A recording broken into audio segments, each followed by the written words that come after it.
I'm going to call the Star City Council meeting to order. It's Tuesday, December 20th, 2022 at 7 p.m. I'd like to please have you all join me for the Pledge of Allegiance. Put the flag up on the, put the flag up on there. Thank you. I pledge allegiance to the flag of the United States of America and to the republic for which it stands, one nation, under God, indivisible, with liberty and justice. Thank you. We're going to have Mr. Tim Nay from Life Spring Church up here to give us our invocation tonight. Right there, sir. Yep.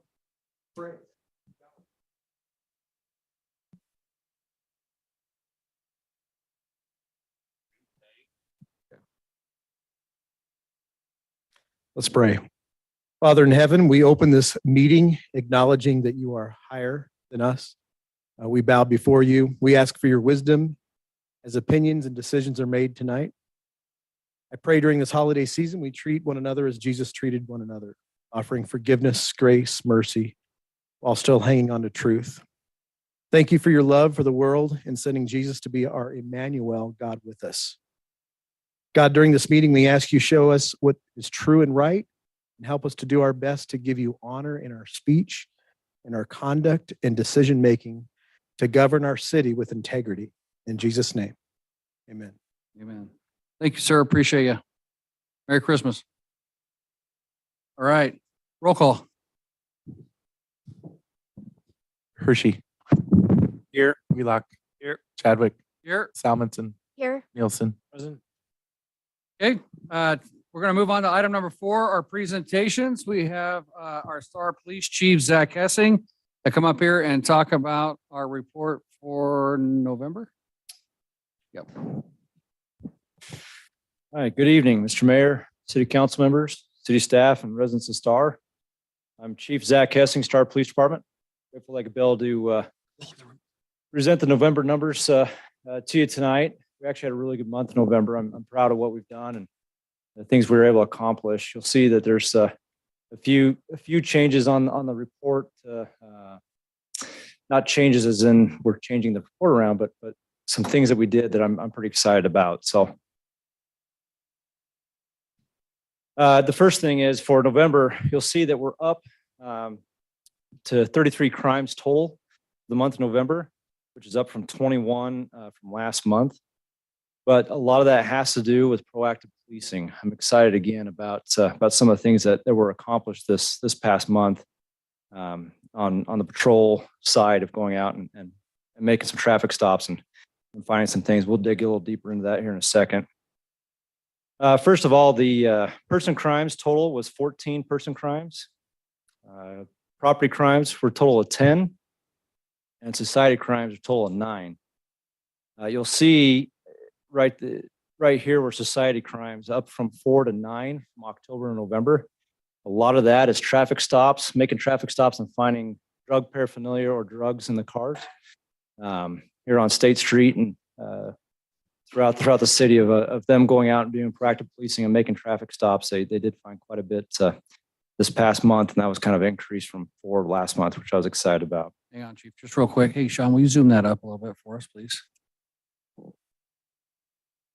Or hit the button plus. Kept seeing the pinch from people. Yeah, come on. Yep. Do you want me to go back over a few of those or keep going? Okay. So one of the areas that I pay attention to is the citizen calls for service compared to the proactive policing. My goal is always to have that above the 3 to 1. Just to kind of give a recap, I know that I do this about every time, but the proactive policing, that's whenever an officer initiates something without somebody calling it in.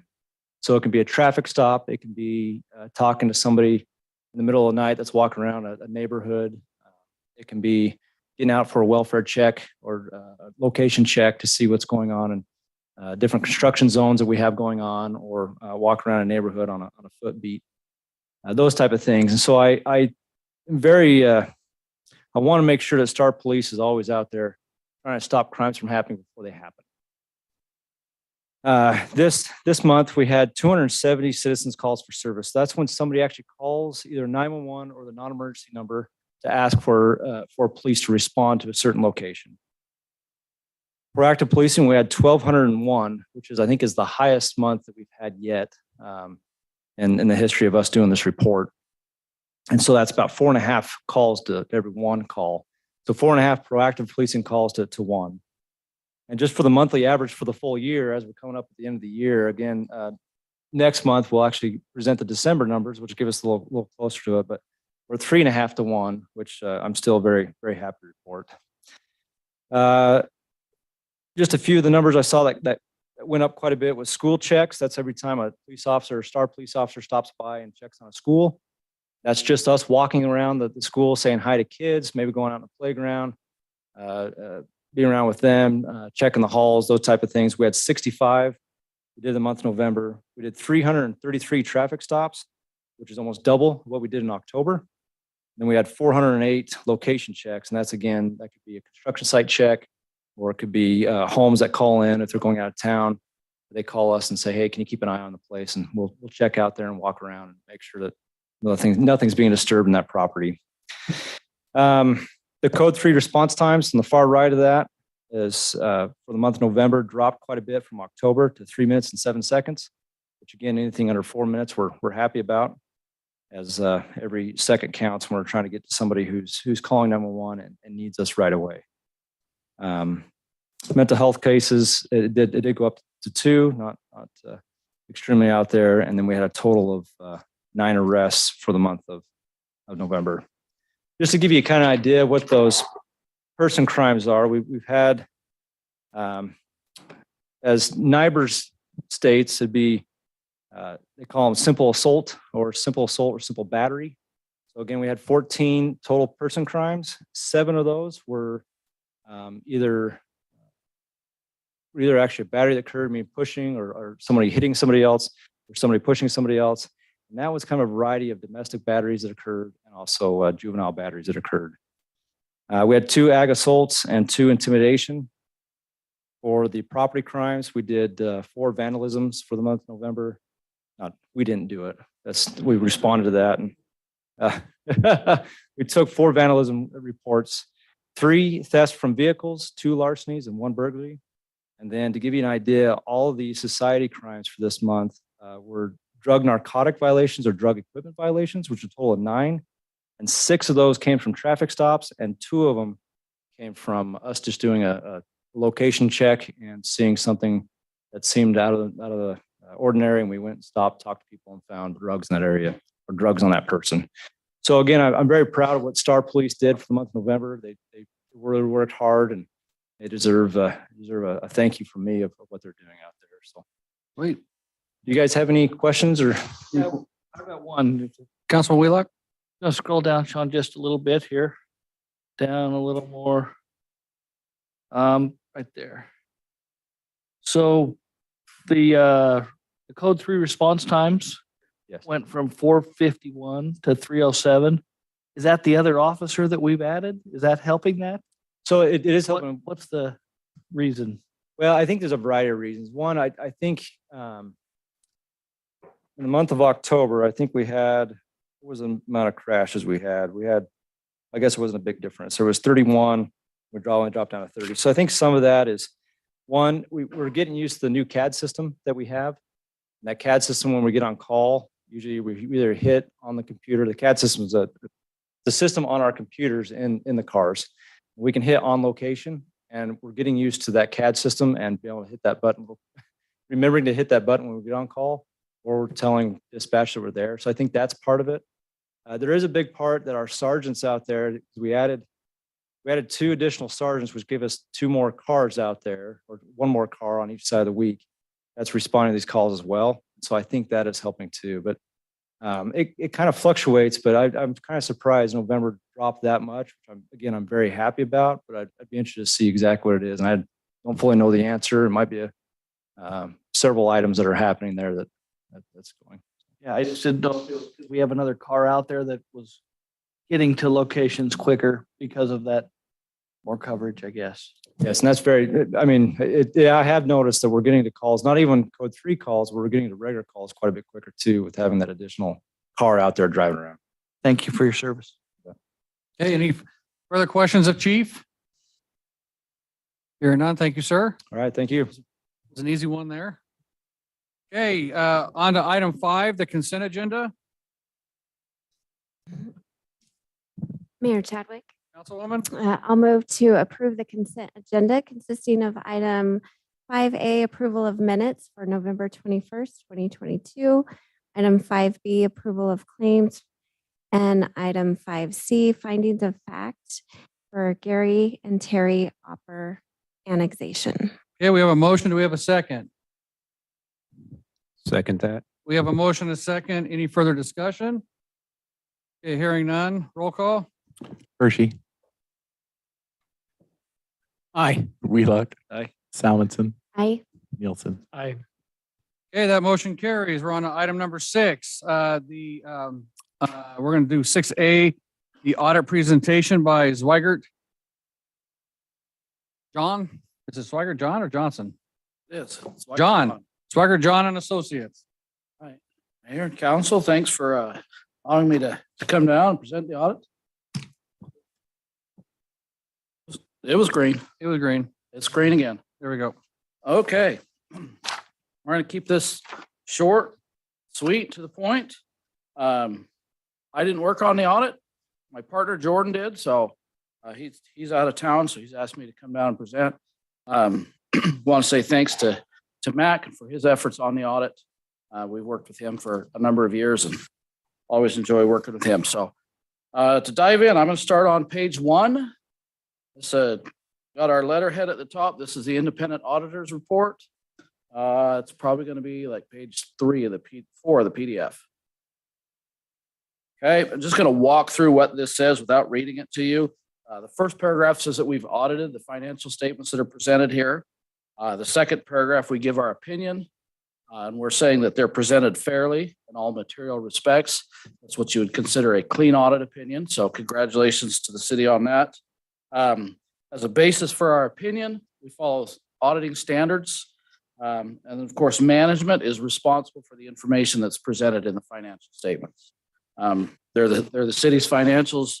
Our job on the next page is to come in and gain reasonable assurance about those financial statements, which is a high level of assurance, but it's not absolute assurance. And obviously, as part of the audit, we can't look at every single transaction for the entire year. That would be a forensic audit, and you don't want to pay for one of those. And we don't really want to do one. So it's a high level of assurance, but it's possible that there are some small mistakes in these financial statements. So there's at the bottom of this page, it points out there's some required supplementary information that's presented. Some of that is statistical information for Percy, and some of it is the budget to actual comparison schedule, and we'll talk about that. Okay, on the next page, it points out that there's some supplementary information has been presented. It's at the city's option to do that. It's not required by accounting standards. We've looked at that. It's part of the audit and compared it to the basic financial statements and feel that that's presented fairly. And then finally, the last paragraph says there's another report back. We will talk about that. So and I am presenting your fiscal year 2021 audit. And so with your permission, I'd like to just skip over all of the numbers because it's old at this point. If there's something you would like me to cover, I'm happy to do that. But otherwise, I'm going to jump back clear to page 24, which is probably about 27 on the PDF. And this is the budget to actual comparison schedule for the general fund. Okay, just to explain how this is set up. The first column under budgeted amounts is your original budget as you adopted it. If there were any amendments during the year, those would show up in that final column. It looks like you didn't. The actual is the actual results from the year. And then the variance column on the far right is set up so that if it's a positive number, that's a favorable variance, and a negative number would be unfavorable. So if I look at total revenues, just to drive that point home, you budgeted for $4.8 million in revenues. Actually, 11.8 came in, and therefore it's almost $7 million higher than budgeted that came in. So that's a favorable variance. On the expenditure side, you did overspend the budget by $2.4 million. But again, with a $7 million extra coming in, that's maybe to be expected.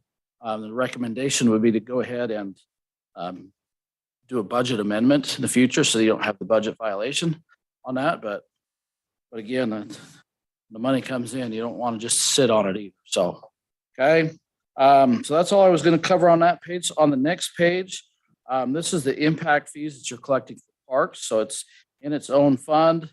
Again, more money came in than was originally budgeted. And there was not anything budgeted for expenditures. And therefore there's an overspent budget on that. But once again, those basically the revenues were there to cover that. So, okay. I'm going to jump ahead to page 29. This is some extra information that the city chooses to present. This is just a little bit more detail for budget to actual comparisons. So you can see a little bit more of where some of those overages came. Again, there's this one, we just have the final budget, the actual, and then that variance again, a negative number would be an unfavorable variance. So for example, wages, that first line, we're over budget by $67,000. And if you kind of go down to the bottom of the page, you start seeing impact fees, building inspectors, a lot of inspectors. That's really where the over expenditures of the budget came in. With the growth that's happening, I mean, nobody's surprised seeing those numbers, I'm sure. So, okay. And then I'm going to jump ahead to page 31. This is that other report that I'd mentioned that is at the back. This report is really dealing with your internal controls or your processes and procedures that you have in place for your accounting and over the finances of the city. In that second paragraph, this is kind of the gist of that. Basically, we're saying that in order to do the audit of the financial statements, we have to get an understanding of what your processes and procedures are. And so we gain that understanding and then use that to determine what audit procedures we need to perform. We're not necessarily giving an opinion on those controls that you have in place. Of course, if there's something that we consider to be a deficiency, we're going to point that out to you, discuss that with Mac, et cetera. And there was something that we did want to point out to you. If you look at the bottom paragraph there, that last line refers to item 2021-001. I'm just going to flip to that. That's going to be on page 33. This is the finding that we had, which really deals with a segregation of duties. And what we mean by that is when it comes to money, we don't want the same person to have authorization responsibilities, custody, recording, and reconciliation. Ideally, you have multiple sets of people involved in that so that if there's going to be fraud, they're going to have to collude for that to happen. Or if there's a mistake, you've got multiple sets of eyes looking at that and able to catch that timely. And so that's one of the things that could be improved in the city's controls is to make sure that the same person doesn't record all of the transactions, reconcile the bank statements, and sign on the accounts. So I guess to clarify on that, we have added positions here in the city. and For that's, yes. And So at the time, we did not have the additional folks. In Yes. those spots. So that was my suspicion is that had already been addressed. I believe Jordan mentioned that to me. And so that was the condition as of September 30th, 2021. That's fantastic to hear that you've implemented some changes already. So we're looking forward to 2022 that audit being completed a little more timely and going just a little bit better than this one did. So with that, are there any questions for me? So in essence, when you're in your audit, this was the issue that was the one that needed to be addressed. That was the big issue that needed to be addressed. Yeah. The other thing that I would say is, like I said, we're at the end of 2022 and I'm presenting September 30, 2021 audit. So probably within six months, a year end is when we should be presenting this audit to you. So sometime in March, between March and June is a pretty typical time frame for a city to have that audit completed. So And I know there were some extenuating circumstances going on, that sort of thing, but so. All right. Any questions? Yeah, how long does it take typically to do an audit for you from start to finish? That's a great question. So our audit process, typically we're going to get a trial balance or sort of the basic books from the city. Usually that gets sent to us and we can spend some time working on that in the office. That allows us to kind of look at things, where things are, kind of hone in on some areas that might need a little more attention. And we can kind of, some areas that maybe need a little less attention, and we can kind of, so we can plan our audit to be a little more efficient. Usually we like to get that information 2 to 3 weeks before we come on site, so that we're all ready to go when we get here. We're using an online portal that allows your staff to share documents with us in a secure format, so that we can see some of those things in advance, and really allows them to provide information to us on a timeline that works for them, so that we're not just lined up at Mac's office, for example, waiting our turn to ask questions of him. And then typically ideally we'd like to be on site for maybe a day and a half, if we're able to get a lot of that information in advance. And then we'll take information back to the office. We help draft the financial statements. Usually within about 2 weeks, we've got a draft of that.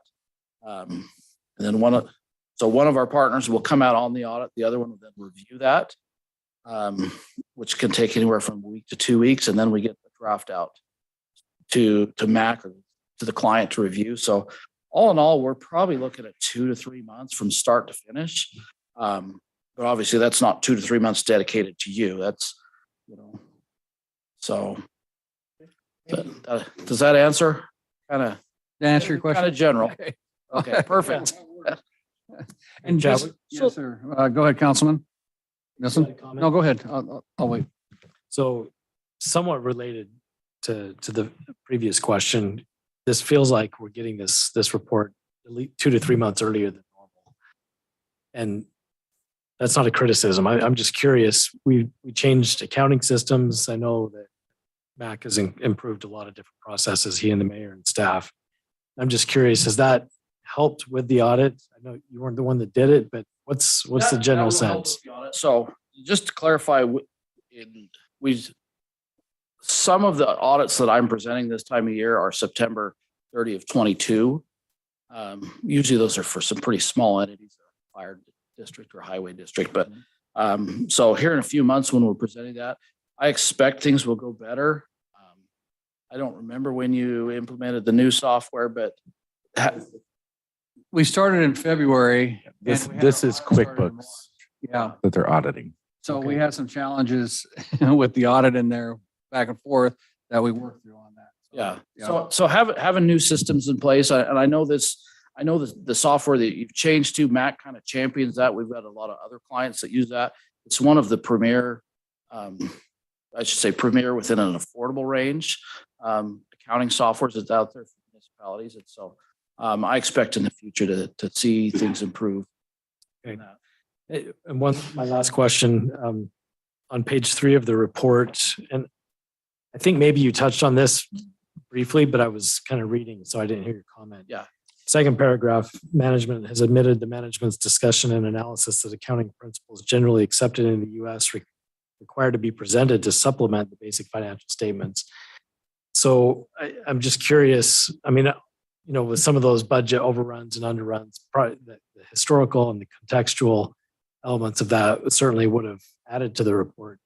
Are you aware of a purpose by which the management that was admitted? Was it not requested? Was it not So- submitted? No, I get where you're going with that, I think.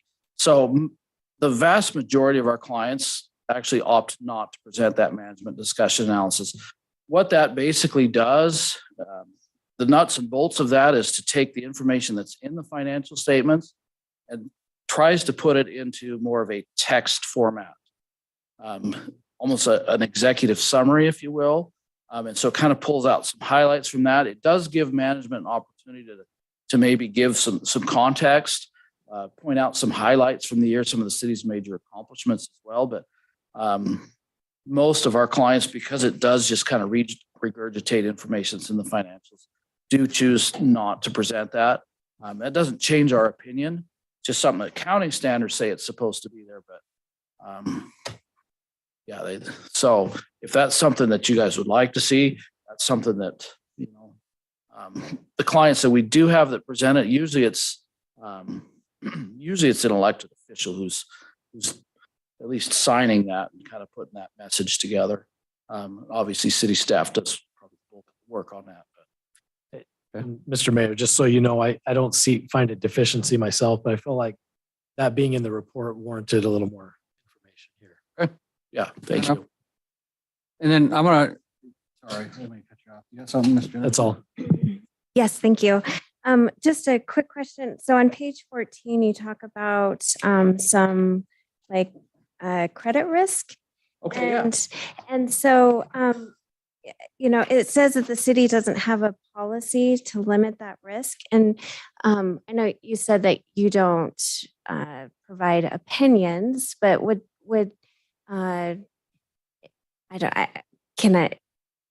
is it in your opinion that we should have a formal policy for this?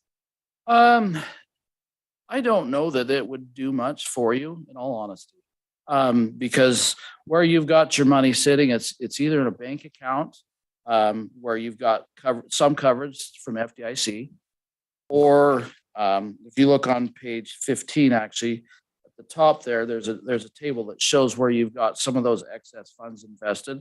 The vast majority of that is in the local government investment pool that the state operates, the state treasurer's office operates, which technically you could lose value there, but in all my years of auditing and 20 years of auditing, I've never seen that actually happen. So it's a pretty safe place for it to be. Really, the biggest risk that you face with your cash and investments is not getting the best interest rate. Again, if you've got some money at the bank that's not covered by FDIC, there's some risk of bank failure. But at this point, I don't know that that's a particularly high risk. So that's kind of the risk that policy would address. But as long as you're following state code on where your money is, I don't see any reason for you to adopt a. No, and we policy. have accounts at 3 banks and with the LGIP to kind of diversify that so we're not all at risk with it all being in one location. Exactly. So that's what we do here as a city of Star. We got several accounts set up with those banks. Right.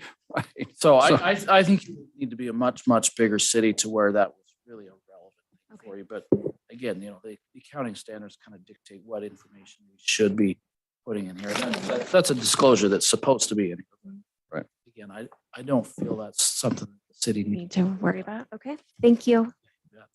Okay, I just want to ask this question of you, Jacob, and the auditor real quick. So the comment that was made about making the adjustments, that's part of item B, correct? Of what he was referring to about making the adjustments to the budget.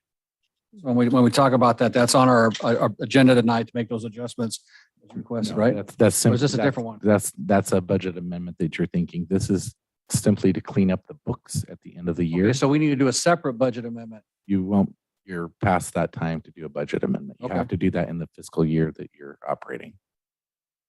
Ideally, before Okay, you spend so those funds is I when just yes, Chris, thank you. Typically, when that would happen is when you're doing next August, when you're doing your budget you have your budget hearing for the 23-24 fiscal year.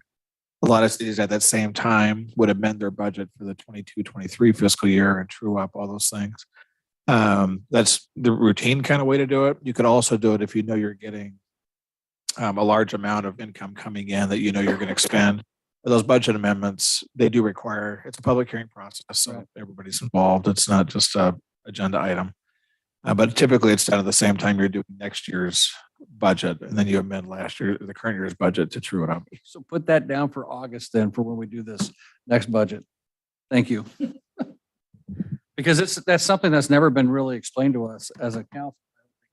That's the whole time. And I know Jennifer's asked this question several times. So what the thing about it too, and this is where your partners at the State House need to do that, is there's no penalty for going over your budget. Well, Other and it's than you're hard, it's, breaking the law. but in reality, there's no way not to go over your budget if you're in a growth spurt when you have impact fees that you're paying. You don't control that. The economy controls that. Economies of scale control all that, right? So I'm glad there's not a penalty because that'd be ridiculous, right? So don't give them an idea for that. Yeah, and Mayor, I think, as was kind of shown just on the document, and the audit, most of those overspending line items were because of permits. Right. So the building inspector, mechanical inspector, that's where a lot, and there was an extra person hired at the city. So that's where all that money went. And same thing with the income. There was more permits that were paid. And so then there's more expenses to go with it. So I think that's helpful, I think, for the public to understand too, that it wasn't just the cities out spending a bunch of money. It was all tied to, not all, but in large part tied to your permits, and your inspectors get paid A percentage. a percentage of the permits that they review and inspect. And so obviously if you have a lot more than you budgeted for, then you're gonna have a lot more income and a lot more expense on those items. And that's just naturally how that works. Okay. You're not losing hair. Just put it in your thing for August though, for us. All right, any further questions of the auditor at this time? Thank you. Appreciate it. So we would entertain a motion to accept the audit as presented for the fiscal year ending September 30th, 2021. Mayor Chadwick, Councilman Nielsen, I move that we accept the audit for fiscal year 2022. 2021. Sorry, 2021. Okay. We got a motion. Do we have a second? Second. We got a motion and a second by Councilman Hershey. Councilwoman Tomlinson said it too, I think. I got Hershey. My right ear is better. Okay. With that said, roll call. Hershey, Aye. Wheelock, Aye. Salmonson, Aye. Nielsen. Aye. Okay, that motion carries. On item 6B, audit adjusting entries. Did you want to explain this, Mr. Jacob? So this is just to turn around and make the books reconcile to the audit. Does that make sense? And there's a sheet here that explains all the Correct. different little adjustments right here. Yeah, and this is only 2 pages, and my other city, I had 14 pages, so. That's I'm pretty good. Yes, and I believe that these, I still have to convert into the Black Mountain system. Okay. So give me a little bit of time on that. Okay, any questions of Jacob on this adjusting of entries? If there's no questions, I would entertain a motion to approve it so we can get that done. Mr. Mayor, Councilman Hershey, I make a motion, we approve this. the audit adjusting entries. Adjusting entries. We got a motion. Do we have a second? I'll second We Kevin. got a motion and a second by Councilman Nielsen. Any further discussion? Okay, hearing none, roll call. Hershey, Aye. Wheelock, Aye. Salmonson, Aye. Nielsen. Aye. Okay, that motion carries. On the item 6C, the fiscal year 2021, 2022 audit engagement. This is our engagement letter for our next upcoming audit. We just need to have you approve this. I believe the costs are on the bottom of this. It's 7,000 plus 4,000, right? So it's $11,000. Because we have a single audit requirement because of the ARPA funds, we received Right. is it more than, where'd it go? 500,000? More than 750,000 that we have to have a single audit or 3 entries. So the 7,000 is for our standard audit and the 4,000 is for the single entry audit. Yes. So you're aware. Okay. So I'd entertain a motion to approve this. Mayor Chadwick, Councilman Nielsen, I move that we approve the audit engagement for fiscal year ending September 30th, 2022 for a total of $11,000. okay, we have a motion. We have a second. Second. We got a motion and a second by Councilwoman Simonson. All right, any further discussion? Hearing none, roll call. Nielsen, Aye. Salmonson, Aye. Wheelock. Aye. Hershey. Okay, that motion carries. We'll see you tomorrow to start the audit then. Okay. All right, after the first year. All right. Okay, item 6D, the ordinance for Maidenford subdivision. We're going to actually remove that off of the agenda tonight. We are going to move down to item 6E, the ordinance for the Travis and development agreement for the Travis annexation. So we need to introduce it and then suspend the rules.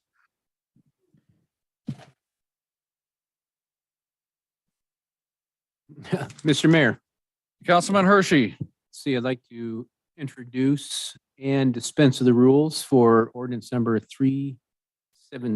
Excuse me. I'd like to introduce and dispense of the rules, and I move that pursuant of Idaho Code 50902, the rule requiring an ordinance be read on 3 different days with one reading being full be dispensed with, and that ordinance number 376-2022 be considered after reading once by title only.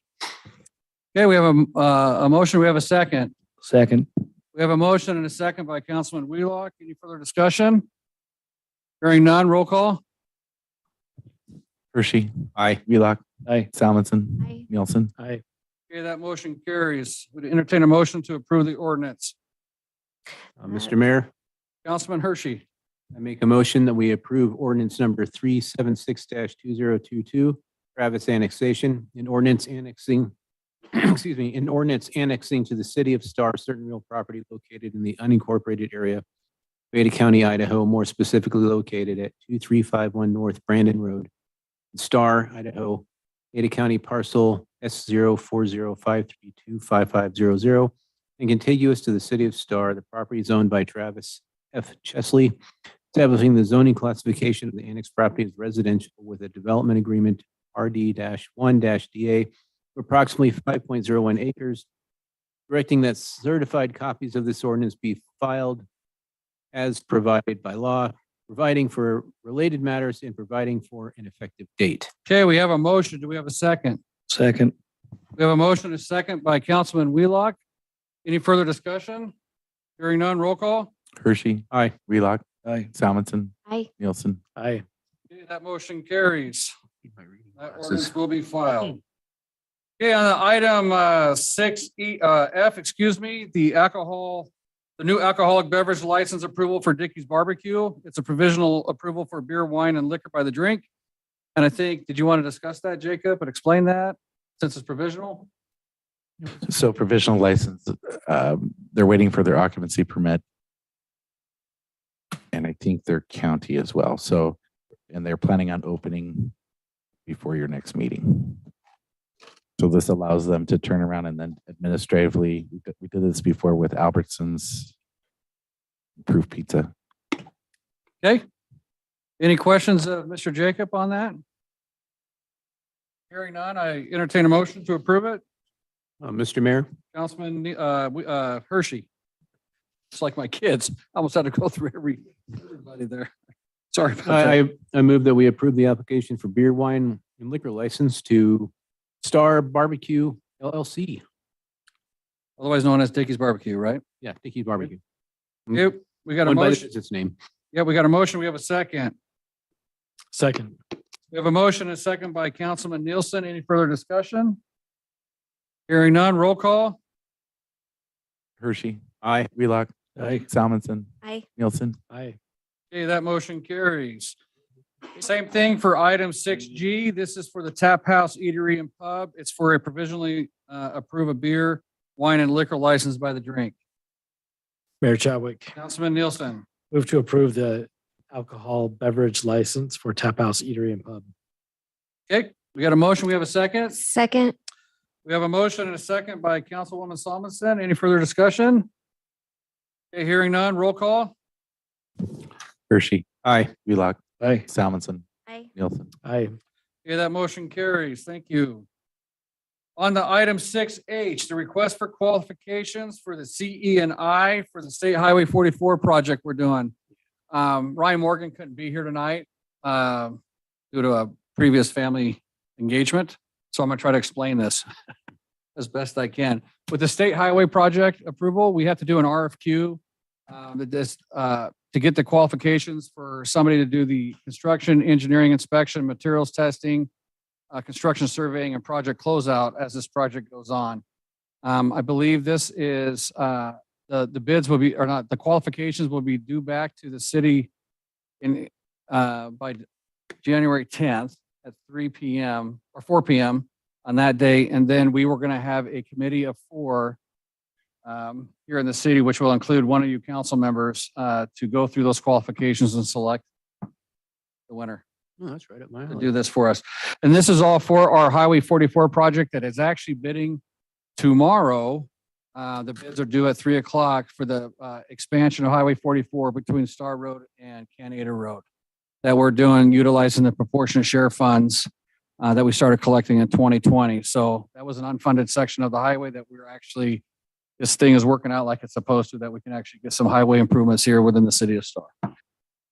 Any questions on this qualification RFQ process that I can't answer? Mr. Mayor, Who? it's back here in the back. Oh, Can I just add to your, yes, you can add. so. This is our assistant planner, Ryan Field. Thank you. So the qualifications that each of these companies or firms that submit will be judged are in your RFQ right here so that you can see them. You'll be able to go through and see how they're weighted. So that's all right here that you're approving tonight as well. And then once a company or firm is selected, we will be back in front of you with their bid and approval for the ongoing cost of their managing of this project. Correct. And that will come out of proportionate share funds as well for this process, just so everybody's aware. And it's a 12-point system, I believe, or 10 or 12-point 12 system. points, that's correct. And ITD utilizes this system. They usually take 6 pages. We want up to 10 pages because I specifically wanted to know what their failures were in previous projects and what they did to mitigate that, right? Because it's the time is of an essence for this project of being only a 4-month-long construction project to get it done quick. And so we kind of wanted to weigh that a little bit here, just so everybody's aware. Thank you, Ryan. Thank you. Any further questions? I'd entertain a motion, excuse me, to approve. Mayor Chadwick, Councilman Nielsen, I'm curious, as far as the approval, what are we approving? you're approving for us to put out this request for qualifications to get their qualifications, basically. Okay. I move that we go forward and request their qualifications. Is that good enough, Chris? Or should we read? Or request, say, How should that? so request for qualification for CE and I for the State Highway 44 Bent Lane to Star Road Improvement Project. I would just clarify by saying Except for that. this is Okay. qualifications. This is about qualifications and not price. This is not price, this is strictly qualifications, correct? So just read that first line. I will do that. Mayor Chadwick, I move that we approve the request for qualifications for construction, engineering, and inspection for the State Highway 44 Bent Lane to Star Road Improvement Project. Okay, we got a motion. Do we have a second? Second. We got a motion and a second by Councilman Hershey. Any further discussion? Hearing none, roll call. Hershey. Aye. Wheelock. Aye. Salmonson. Aye. Nielsen. Aye. All right, that motion carries. We'll get that out the bid and then I'll let you know about the who's going to be partaking on that. All right, so now we're on to item 7A, the public hearing for the First Interstate Bank CUP 22-08. As with any public hearing, I'm going to open the public hearing. I'm going to ask the council if they have any ex parte contact or communication.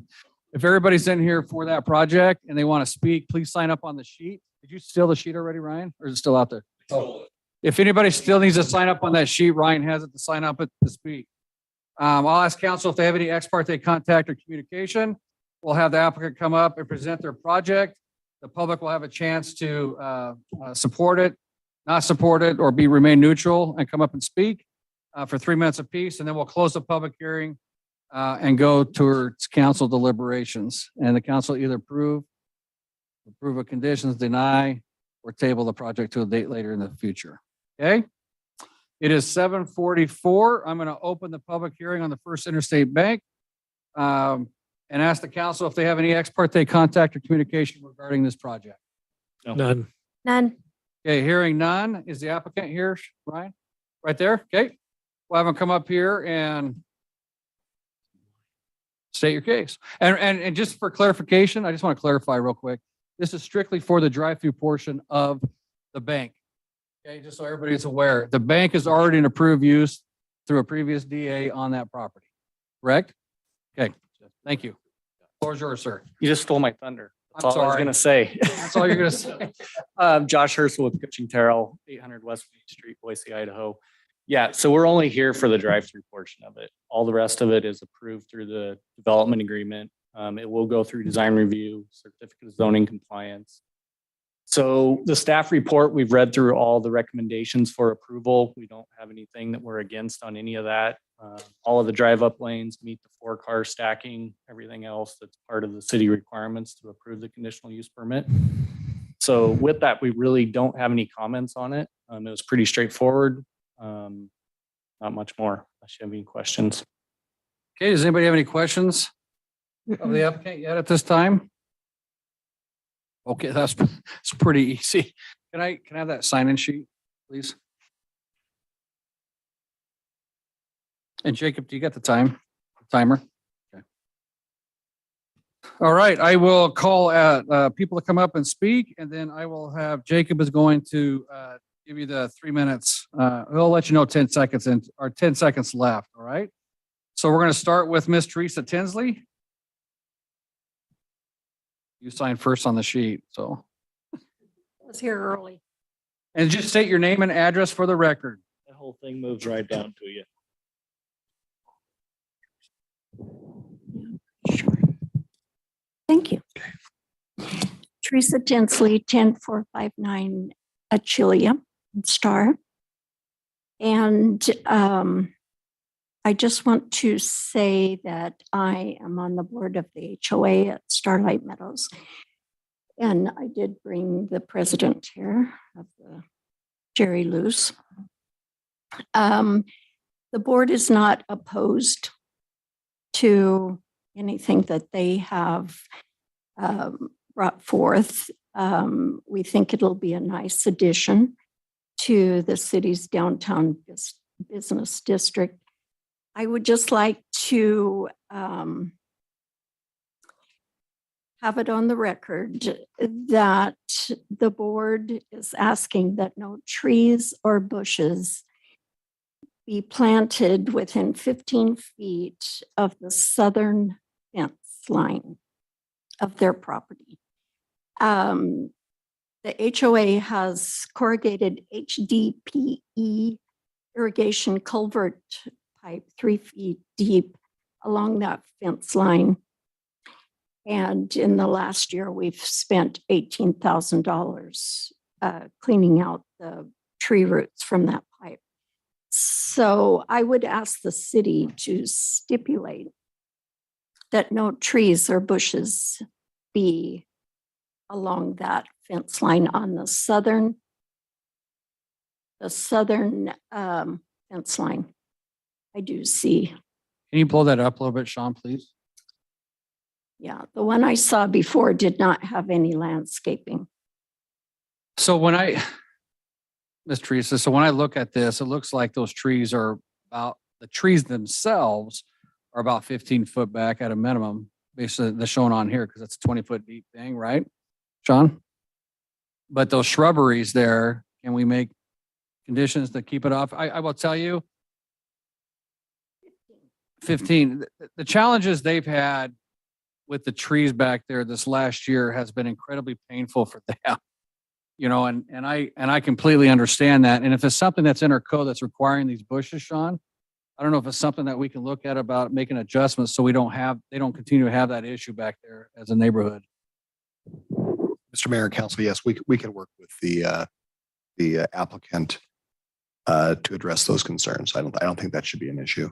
Okay. Keep in mind that one of the reasons we have that type of buffering is for noise and for visual buffering.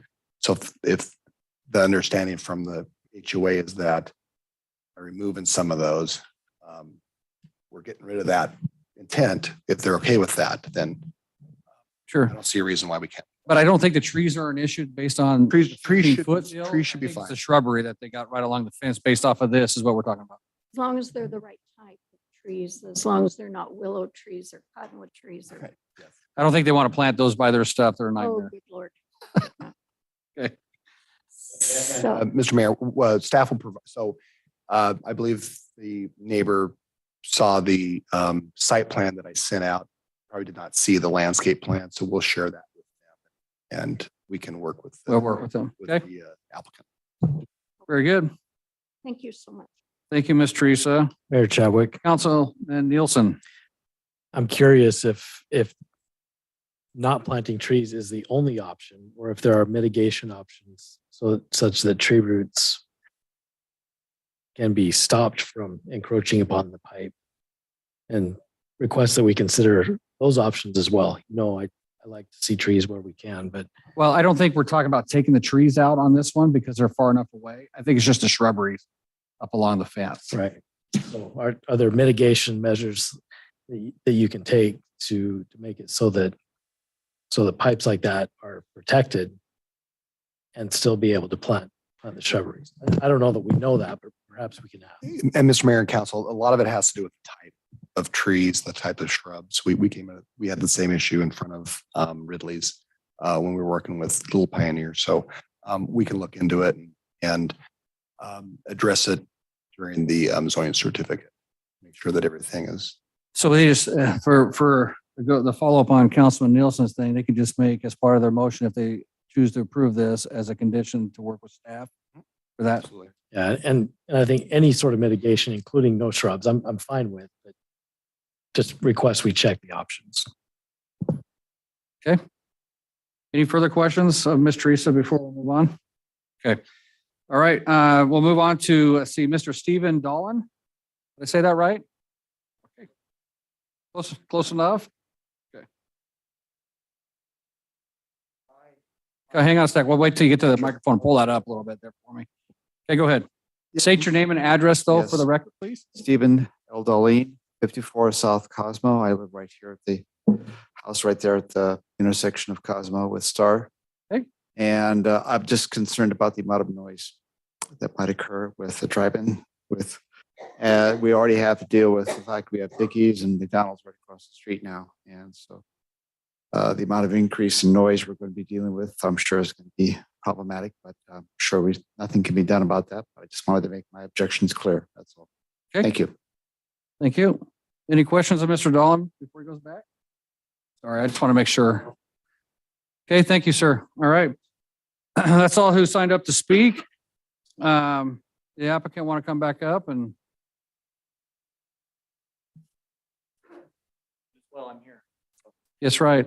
Yeah, and so we'll work with staff on what can be planted back there. There is stuff in your code on what's got to be planted, so we want to make sure we meet that unless you want to do a stipulation where it's less restricted for what is needed from a code standpoint. We can do root barriers too to prevent the roots from getting down in, and we can specify those and make sure they're installed and everything else. But code will require some type of trees and shrubs back there, but we can work with staff on that.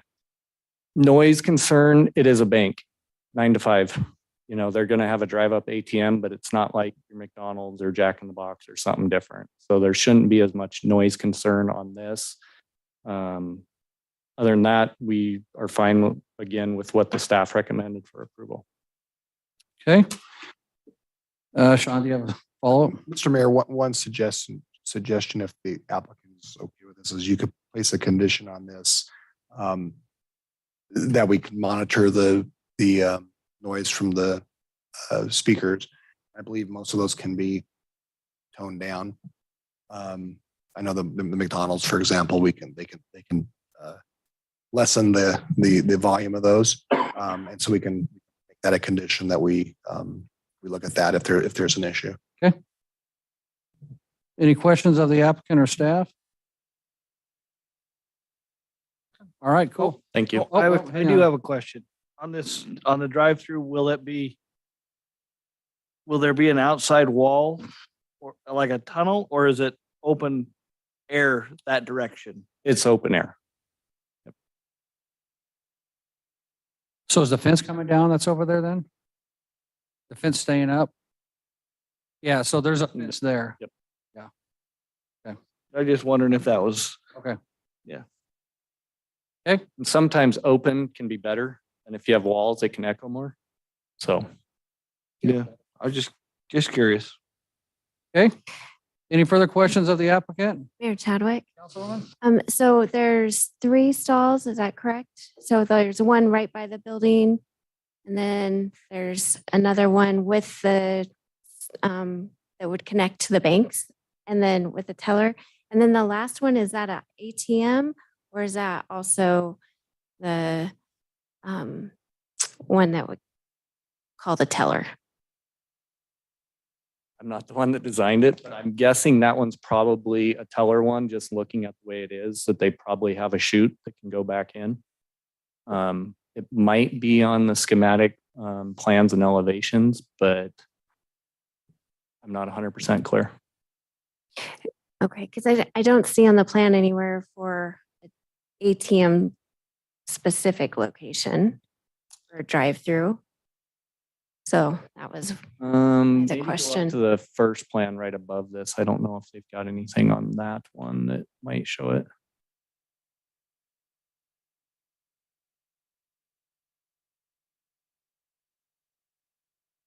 A lot of times they're putting them on the outside so they're away from the building anymore, so that you can stack them up and they get the personal interaction on them. But Okay, looks like that's to be determined it then. is.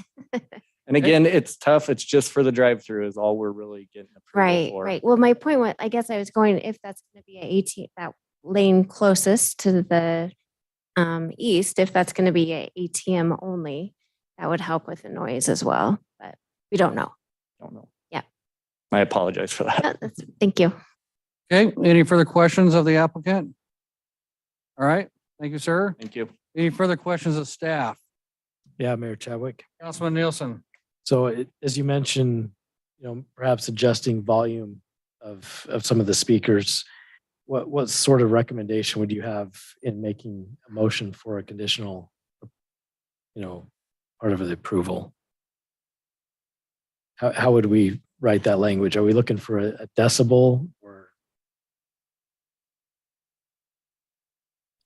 I don't know what the actual language needs to be. If you could request the staff brings back, we can bring it back with the findings to address that. Just, staff will work with the applicant if needed to adjust volumes to control noise pollution in the neighborhood. Okay. We'll come up with something for you. Okay. You got more questions of staff there? That's it. Thank you. Okay, any further questions of staff? Okay, hearing none, it is 7:58. We're going to close the public hearing and we're going to move on to council deliberations. Mayor Chadwick. Councilman Nielsen? We talked about 2 stipulations or conditions, one to mitigate roots encroaching upon the HOA perforated pipe. And then the other for staff to work with the applicant and adjust speaker volumes to, whatever levels seem to make sense for the operation of the drive-through and maintain good relations with the neighbors. With those 2 conditions, I'm satisfied that this is a good use of that property in that location. And of course, the use is already there, but the drive-through makes sense for that use. Okay. I'll go ahead and make a motion that we approve the application for First Interstate Bank file CUP-22-08 with the following conditions. That the applicant provides some sort of mitigation of roots for trees and shrubs encroaching upon the HOA property, including, if absolutely required, a variance to our ordinance stipulating the density and quantity of landscaping in that area. And also that, and ask staff to work with the applicant to adjust speaker volumes so that they're appropriate for the use and for the neighborhood. Okay, you got that, Sean? Okay, we have a motion. Do we have a second? I'll second. We got a motion and a second by Councilman Wheelock. Do we have any further discussion? My daughter's going to the hospital, have a baby right now. Oh, good. I don't think that's part of this, but my phone It's not- just started blowing. It's not part of the motion. It's an emotion, but not a You know, motion. based on that, we're I'm going just saying this kid's gonna get Hey. the. No further discussion, roll call. Oh, wait, do you have? I further have discussion? something. Okay, How is there something, is the HOA communicating with that first resident that is on the back of this property? well, we can't ask, so real quick, we can't ask any more questions of anybody on the HOA at this point. You're done, you're past that point. Past that point. Yep. Councilman Wheelock, is there something you have in mind that we could include or Well, adjust in the motion? we're adjusting the barrier for sound without the direct most impacted person having any say, just the HOA as a board. And maybe they should have come and said something themselves. But that's the purpose of the ordinance, and the purpose of those trees is the guy that's right next to that in the backyard. He's the one that's going to be impacted. Maybe he should have been here. But that's, I think with the addition of the root barrier stuff, I think it kind of, if we can do the root barrier, then you keep the trees. Yeah. And whatnot, and addresses both what you're talking about and what they're talking about as far as the board's concerned. just looking to have Yeah. that further discussion that Sure. that would say we care what we do to the citizens of Star, but understand that we want progress as well. Is there a way we could word that motion or that condition a little bit differently? Or do you feel like it meets? I think it did as good as it could, given the loopholes, but I just, so that we're aware that it would have been nice to have some input from the direct backyard neighbor. Yeah, I agree that would have been nice. And certainly, I think making it clear that the intent is that we protect that neighbor and the homeowners association and the drainage system that's there. And so really, I think that direction to the applicant is what we put in there. You know, it sounds like there's options for, plants and trees and stuff like that don't encroach as much and the barriers, and Yeah. certainly that's the intent. That's all I have. Okay. Any further discussion? Hearing none, roll call. Hershey. Aye. Wheelock. Aye. Salmonson. Nielsen. Aye. Okay, that motion carries. Look forward to seeing you build that First Interstate Bank. Yes, some citizens will be happy. It's not another pizza place. Right? That keeps being commented about. All right, it is 8:02. That's the end of our city council meetings tonight. So the meeting's adjourned.